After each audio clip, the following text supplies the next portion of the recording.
Hey guys, what's up and welcome back to another video. If you're new to my channel, welcome. My name's Melissa and around here we do all types of beauty content.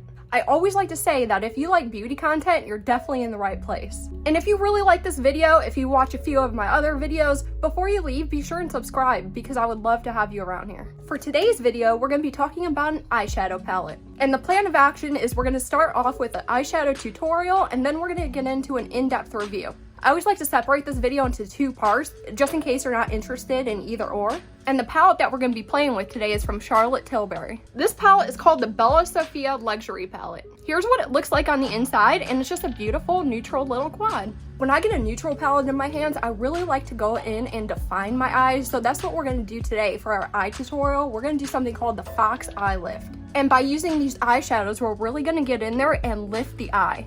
And as always, if you want to hear about my experience with this and what I personally think about this, then be sure to stay around for part 2 of this video, which is going to be the in-depth review. But as for now, let's just get right on into the tutorial. Hey guys, welcome to part 1, which is our tutorial, and you guys know I always like to start with my prep steps. So my first step is usually moisturizing the eye area, but I already have makeup on, so I'm gonna skip this step, but I highly recommend doing this before you start any priming or anything like that. I also went ahead and threw some Visine in my eyes because I have really watery eyes, and this is the one that's supposed to stop your eyes from having any watery reactions to anything that you put on them. Now the first thing I'm gonna do is take a black eyeliner pencil and tightline my top lid. Now I'm going to go ahead and prime my eye with some NARS primer. And the last thing I'm going to do is set my lid with some loose finishing powder. Now we are ready to get into our palette. So we got 4 shades in here and we're going to actually use all 4 of them for different things on our eye. So the first brush I'm taking is a really tiny detail eyeliner brush and I'm going to soak my brush with some type of spray. Now the first shade I'm going into is the darkest shade in the palette, which is the smoke shade. And I'm going to create my outer wing first. So I'm going to start at the outer corner and just slant it up.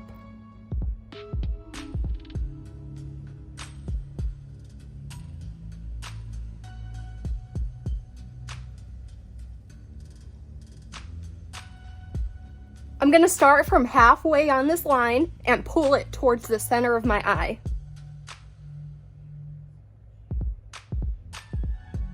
Now once I have my basic shape on there, I'm going to go in and fine tune this so it looks just more wing-like.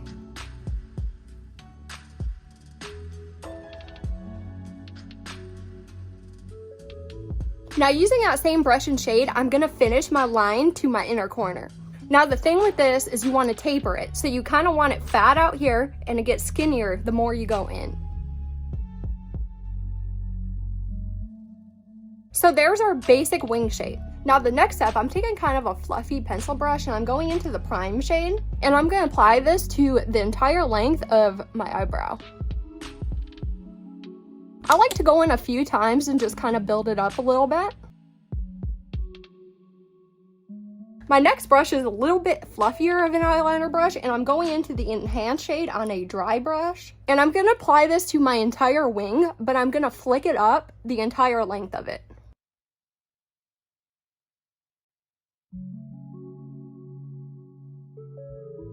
I'm still taking the same brush and I'm going into the prime shade now. And I'm going to apply this to my very inner lid, going about 3/4 of the way to the edge. Now once you get to the very edge, kind of fluff your brush out a little bit so it blends itself. Now I'm taking my really tiny eyeliner brush and I'm going to get it wet again. And I'm going back into the deepest shade in the palette and I'm going to work on creating my inner wing. So what I do is I continue this line that I stopped on the top lid and I bring it out to whatever point I want to come, and then I match it up to my lower lash line. Now we're going to leave that little wing alone for a little bit, and I'm taking my fluffy eyeliner brush and going into the glittery sparkly shade for a minute, and I'm going to run this along the top of this wing in a crescent shape. Now I'm taking my little tiny eyeliner brush and I'm going to go ahead and fill in that little space where we drew our wing.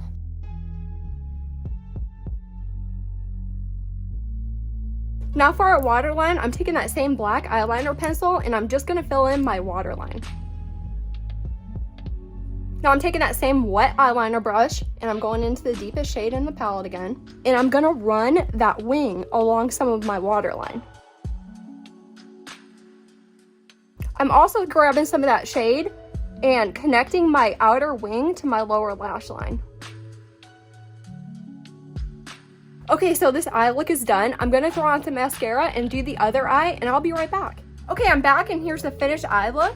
I will say mine didn't come out even, but it does take a lot of practice to get it perfect. This weekend was the first time that I ever attempted this kind of eye look, and I thought it was really fun. I thought this palette was the perfect color story to do it with, but honestly, you can use any neutral shades that you want. I think it's really fun to add a little bit of shimmer in with a fox eye lift, but that's definitely up to the person. If you don't like shimmer on your eye, that's one story. But yeah, and all in all, this is something really cute. I would wear this every day. I would definitely go out like this, and I think it turned out great. So let's just move right on into the review. Hey guys, welcome to the in-depth review portion of this video, and today we're going to be talking about the Charlotte Tilbury, the Bella Sofia Luxury Palette. So the first thing I always like to do is talk about the palette's packaging. And if you ask me, when I first received this in the mail, I thought the packaging was going to be a lot more luxurious and substantial, but this just surprised me at how little and thin it was. I thought it was going to be bigger than this. If you hold these two up, the box is more decorated than the actual palette. And here you have a plastic casing protecting package. And on the back, you have your little shade names. The shade names aren't on the inside of the palette or anything. And when you open it up, you do have a nice large mirror inside. And then here's your color story. You're getting 4 different shades in here, and they each weigh 1.3 grams each, which is above average. So this palette contains 100% non-matte shades. If you're a person that likes a balanced layout or a matte heavy palette, this one is not for you. Within this color story, you're getting 2 different formulas. You're getting 3 shimmers and 1 sparkly metallic. So let's move into our routine data check.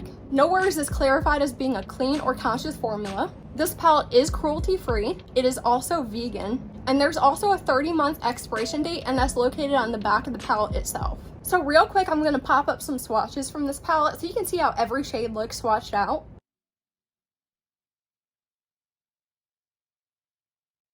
Alright guys, our next order of business is the cost evaluation. This is where things get a little bad if you ask me. If you went out and bought this palette as it is today, it would cost you a whopping $53. Breaking that down a little bit, it comes to $13.25 per shade.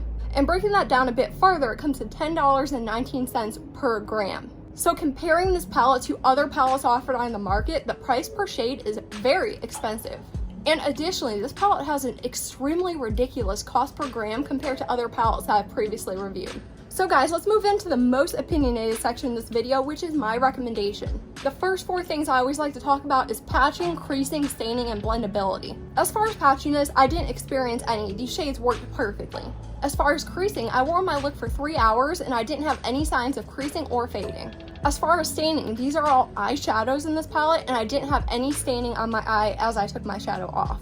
And regarding blendability, I found this formula very easy to blend out. All shades in this palette have a slight bit of kickback in the pan, and I got a little bit of fallout on my face from every shade used. So let's get into my critiques. I do like that this palette goes from light to mid-tone to deep. I always look for that in my palettes, even if it's a low quad. But something that I don't really care about for a quad is its options for depth. There's only 1 in this palette, and usually in my palettes I look for multiple, but since this is a quad, 1's just fine. As I use and swatch these shades, I didn't find any sort of shade redundancy. Each shade in here is different, unique, and serves a purpose. And lastly, I didn't come across any dud shades whatsoever. Now regarding the formula, the 3 shimmers included in here are very soft, somewhat cream-like, and they're minimally reflective.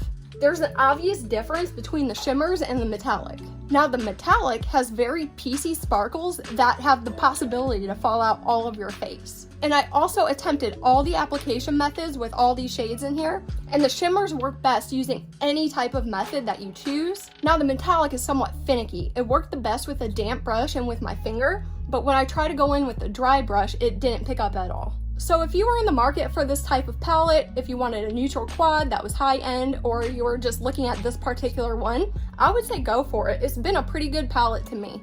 And of course, I have 3 reasons why I recommend this one. My first reason is that this palette is very easy to work with. I've never tried the Charlotte Tilbury formula before, but it was very impressive. My second reason is because using this color story, you have all the shades needed to create one staple eye routine. So if you were looking for a daily palette that you can go to create one look, this will give it to you. And lastly, I found some pretty interesting formulas in here. The shimmers are really nice and the metallics really interesting. They both provide for an entirely different look. You could use either one as a single shadow on your lid and you will get a completely different outcome. So yeah guys, when I rated this palette, I gave it an A. I found that the formula was on par with my other favorite palettes in my collection. And that is all I have for today's video. I hope you liked it and found it helpful. And if you did, please give me a giant thumbs up. And if you didn't like it, just hit that thumbs down button. And until next time, bye.